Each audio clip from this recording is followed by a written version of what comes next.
14 अगस्त 1947 की रात। ये वो रात थी जब हिंदुस्तान के लोग सदियों की गुलामी से निकलकर आजादी की दहलीज पर खड़े थे। करोड़ों भारतीय इस लम्हे का बेसब्री से इंतजार कर रहे थे, लेकिन सुबह होने से पहले वो जश्न की रात एक ऐसा जख्म दे गई जो आज तक नहीं भरा। हमारे देश को अंग्रेजों की गुलामी से आजादी तो मिल गई थी, लेकिन जाते जाते अंग्रेज अखंड भारत में ऐसी ज्वाला भड़का गए जिसे 15 लाख मासूम लोगों के खून से बुझाया गया। अंग्रेजों ने अखंड भारत को दो टुकड़ों में बांट दिया, भारत और पाकिस्तान। जहां एक तरफ भारत में आजादी का जश्न मनाया जा रहा था, वहीं दूसरी तरफ खून की नदियां बह रही थी। लाखों लोग अपने घर, अपनी जमीन और अपनों को छोड़कर भाग रहे थे। दोस्तों, आज के इस वीडियो में हम आपको भारत के इतिहास में 77 साल पीछे ले जाएंगे और आजाद भारत की कुछ ऐसी तस्वीरें दिखाएंगे जिन्हें देख आपके रोंगटे खड़े हो जाएंगे और आपकी आंखों में आंसू आ जाएंगे। लेकिन आगे बढ़ने से पहले हमारी एक छोटी सी रिक्वेस्ट है कि हर भारतीय और पाकिस्तानी इस वीडियो को पूरा जरूर देखे। अखंड भारत, जहां हर धर्म के लोग एक साथ मिलकर खुशी से रहा करते थे, जहां सन 1857 में आजादी की लड़ाई हिंदू और मुस्लिम दोनों धर्म के क्रांतिकारी लोग एक साथ मिलकर लड़ रहे थे। लेकिन अंग्रेजों की नीति थी डिवाइड एंड रूल, यानी फूट डालो और राज करो। हिंदू और मुस्लिम जो सदियों से साथ रहते थे, अंग्रेजों ने उनके बीच फूट डालने की कोशिश शुरू कर दी। जैसे हिंदुओं और मुस्लिमों को अलग अलग नौकरियां दी, उनके लिए अलग अलग स्कूल बनाए और धार्मिक मुद्दों को हवा दी। अंग्रेजों ने छोटी छोटी बातों को बढ़ा चढ़ाकर दोनों समुदायों में नफरत का बीज बो दिया था। वो हिंदुओं और मुस्लिमों को एक दूसरे के खिलाफ भड़काते रहे। धीरे धीरे ये नफरत इतनी गहरी हो गई कि बात बंटवारे तक पहुंच गई। लेकिन हैरानी की बात यह थी कि हिंदुस्तान के दो टुकड़े करने की जिम्मेदारी सिरिल रैडक्लिफ नाम के जिस ब्रिटिश जज को दी गई थी, भारत में रहना तो दूर, उसने कभी भारत का दौरा तक नहीं किया था। उन्हें सिर्फ 6 हफ्तों में यह तय करना था कि कौन सी जमीन भारत की होगी और कौन सी पाकिस्तान की। रैडक्लिफ ने नक्शे पर ऐसी लकीरें खींची थीं जिसने पंजाब और बंगाल को 2 हिस्सों में बांट दिया। ये लकीरें इतनी जल्दबाजी में खींची गई कि कई गांव, कस्बे और परिवार रातों रात बट गए। लोग सुबह उठे तो पता चला कि उनका घर भारत में है, लेकिन खेत पाकिस्तान में। जिन जगहों पर लोग पीढ़ियों से साथ रह रहे थे, एक ही दिन में वो हिंदुस्तानी से पाकिस्तानी बना दिए गए। ये फैसले ना जमीन को समझकर किए गए, ना लोगों से पूछकर। बस एक अंग्रेज की कलम चली और इतिहास हमेशा के लिए बदल गया। दोस्तों, आजादी के वक्त जब बंटवारा हुआ तो हिंदुस्तान में बारिश का मौसम था। नदियां उफान पर थीं। बाढ़ की वजह से किसानों की फसलें बर्बाद हो चुकी थीं। करीब 2 करोड़ लोग अपने घर छोड़कर इधर से उधर भाग रहे थे। जहां एक तरफ लाखों हिंदू पाकिस्तान से भारत की ओर पलायन कर रहे थे, वहीं दूसरी तरफ लाखों मुस्लिम भारत से पाकिस्तान की तरफ भाग रहे थे। इस वक्त अपनी स्क्रीन पर आप दिल्ली से लाहौर जाने वाली ट्रेन की वीडियो फुटेज देख रहे हैं। लोग ट्रेनों की छतों पर बैठकर सफर करने पर मजबूर थे और जिन्हें ट्रेन नहीं मिल रही थी, वो लोग ट्रकों में बैठकर पलायन कर रहे थे।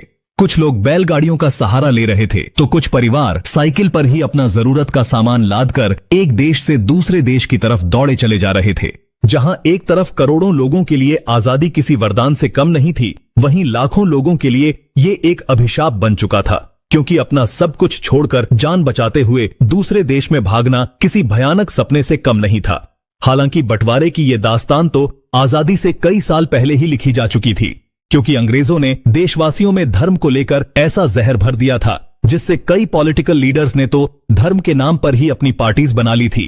जैसे कि मुस्लिम लीग के चीफ मोहम्मद अली जिन्ना ने आजादी से कई साल पहले ही ये जिद पकड़ ली थी कि हिंदुस्तान में रहने वाले मुस्लिमों को एक अलग मुल्क दिया जाए, और उनकी इस जिद ने हिंदुस्तान के भाईचारे और संस्कृति को ऐसी गहरी चोट पहुंचाई जिसके निशान आज भी देखने को मिलते हैं। इस वक्त आप स्क्रीन पर जिन तस्वीरों को देख रहे हैं, ये उस वक्त की तस्वीरें हैं जब मोहम्मद अली जिन्ना ने पाकिस्तान का गवर्नर जनरल बनने की शपथ लेकर अपनी जिद पूरी की थी और वे अपनी पसंदीदा कुर्सी पर विराजमान हो गए थे। 1947 में लॉर्ड लुईस माउंटबेटन भारत के आखिरी वायसराय बने। उन्होंने कई महीनों तक जवाहरलाल नेहरू और मोहम्मद अली जिन्ना की कई मीटिंग्स करवाई, जिसके बाद 3 जून 1947 को लुईस माउंटबेटन ने ऐलान किया कि 15 अगस्त 1947 को भारत आजाद होगा, लेकिन इसके साथ ही बंटवारा भी होगा। हालांकि पंडित जवाहरलाल नेहरू, सरदार वल्लभ भाई पटेल और महात्मा गांधी ने देश के बंटवारे को रोकने की हर मुमकिन कोशिश की। उन्होंने मोहम्मद अली जिन्ना को भारत का पहला प्रधानमंत्री बनने तक का ऑफर दे दिया था। कई इतिहासकार बताते हैं कि बंटवारे की खबर से पंडित जी को बहुत बड़ा झटका लगा था। 14 अगस्त की शाम को जब नेहरू जी अपने घर पर इंदिरा गांधी और पद्मा नायडू के साथ आजादी के भाषण की तैयारी कर रहे थे, तभी अचानक फोन की घंटी बजी। नेहरू जी ने जब फोन उठाया तो उन्हें एक दुखद खबर मिली। लाहौर के नए प्रशासन ने हिंदू और सिखों के इलाकों की पानी की सप्लाई काट दी थी, जिसकी वजह से लोग अपने घरों में प्यासे तड़प रहे थे और अगर कोई पानी लेने बाहर निकलता तो उसे मार दिया जाता। देखते ही देखते हिंसा की आग भड़क उठी, जिसने पूरे हिंदुस्तान को अपनी चपेट में ले लिया। पंजाब और बंगाल में सबसे ज्यादा दंगे हुए, लोग एक दूसरे के खून के प्यासे हो गए थे। ये खबर सुनकर नेहरू का चेहरा लाल हो गया, उनकी आंखों में आंसू थे, लेकिन फिर उन्होंने हिम्मत जुटाई और अपने आप को संभालते हुए 14 अगस्त की रात 11:55 पर नेहरू जी संसद के सेंट्रल हॉल में भाषण देना शुरू करते हैं। पंडित जी का यह भाषण सुनने के बाद महात्मा गांधी के नाम का नारा लगाते हुए देशवासियों ने आजादी का शंखनाद बजाया था। लेकिन करोड़ों देशवासियों को क्या पता था कि कुछ इलाकों में देश के लोग इस आजादी की बहुत बड़ी कीमत चुका रहे हैं। इस वक्त आप अपनी स्क्रीन पर जो वीडियो फुटेज देख रहे हैं, ये भारत और पाकिस्तान के रिफ्यूजी कैंप्स की कुछ दुर्लभ वीडियोज हैं। कैसे छोटे छोटे बच्चे नल के आगे एक बाल्टी पानी भरने के लिए लाइन में लगे हुए हैं, जिन्हें उठाकर काफी देर तक चलने के बाद ये उन रिफ्यूजी कैंप्स में पहुंचते हैं जहां इनके रहने के लिए छत तक नहीं है, बस छांव के लिए कुछ फटे हुए टेंट और पेड़ हैं, जहां बैठने की जगह इतनी कम है कि लोग कड़कती धूप में तपती हुई जमीन पर बैठकर अपनी हड्डियों को जला रहे हैं। कुछ बच्चों के पास तो पहनने के लिए कपड़े तक नहीं है। 2 दिन पहले सुख शांति से जीवन व्यतीत करने वाले लोग आज शरणार्थी बन चुके हैं। महिलाएं हाथ जोड़कर अपने परिवार के लिए खाना और रहने की मांग कर रही हैं। भूख की वजह से तड़पते हुए बच्चों का शरीर कुपोषित हो चुका है, लेकिन फिर भी लाखों लोग अपना घर छोड़कर बिना किसी मंजिल के आगे बढ़ते जा रहे हैं। इस ट्रेन के हालात देखिए, जिसमें लोग खिड़की पर लटक कर अपनी जान को जोखिम में डालने से भी पीछे नहीं हट रहे हैं, क्योंकि इन्हें किसी भी तरह पाकिस्तान से भारत पहुंचना है। ये तस्वीरें लाहौर की हैं, जहां लोग ट्रेन की पटरियों के पास बैठकर ही खाना पका रहे हैं, ताकि जब ट्रेन आए तो ये लोग जल्दी से ट्रेन में सवार हो सकें। यहां खड़ी इस ट्रेन के न सिर्फ ऊपर बल्कि 2 डिब्बों के बीच खाली जगह पर भी लोग खचाखच भरे हुए हैं, जिनके हाथों में अपना कुछ टूटा फूटा सामान और दिल में जिंदा रहने की उम्मीद है। असल में उस वक्त जो कुछ भी हुआ था उसके बारे में सोचकर ही रूह कांप जाती है। दोस्तों, इस फुटेज को देखकर आपकी आंखों में भी आंसू आ जाएंगे। दरअसल ये बेचारे वो लोग हैं जो उस वक्त भूख के कारण तड़प तड़प कर मर गए थे। हाथ में थाली लिए रिफ्यूजी कैंप में हमारे देशवासी पेट भर खाने के लिए लंबी लाइनों में लगे हुए थे, और जब उन्हें खाना मिल रहा था तो उनके चेहरों पर ऐसी मुस्कुराहट दिख रही थी जैसे उन्हें जिंदगी मिल गई हो।